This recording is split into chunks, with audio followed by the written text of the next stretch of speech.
In the previous video I said this.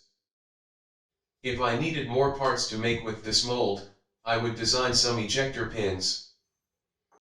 Now for the sake of that statement, I'll do it anyway, even if I don't need more parts. The pins are made from broken micro drills. I've just hand grind them the same length. I drilled a block of hardwood together with the mold for a perfect fit between them. The pins will be holded by the block of hardwood and the mold should slide on those pins. That will help to eject the part from the mold after injection.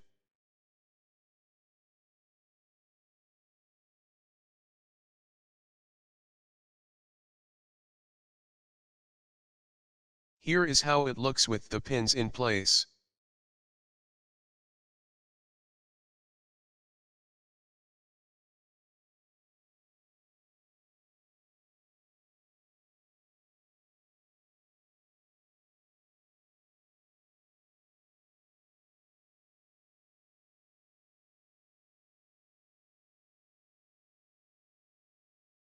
I've aligned the pins with the inside bottom of the mold and measure that distance for intermediate plate.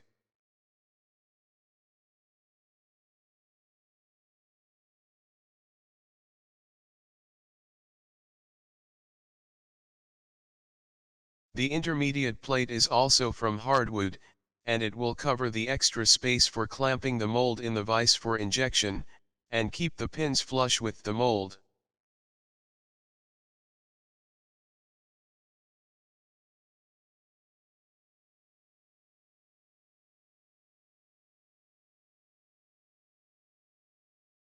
I apologize for the quality of the video. For the rest of this video, I will fast forward this section as you have seen the injection process in previous video.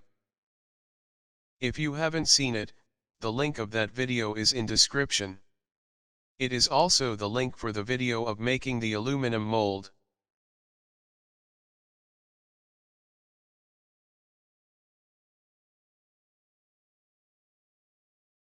Now it's the moment to find out if the ejector pins will work for my mold.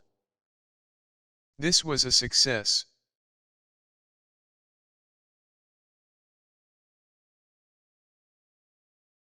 Replay in slow motion.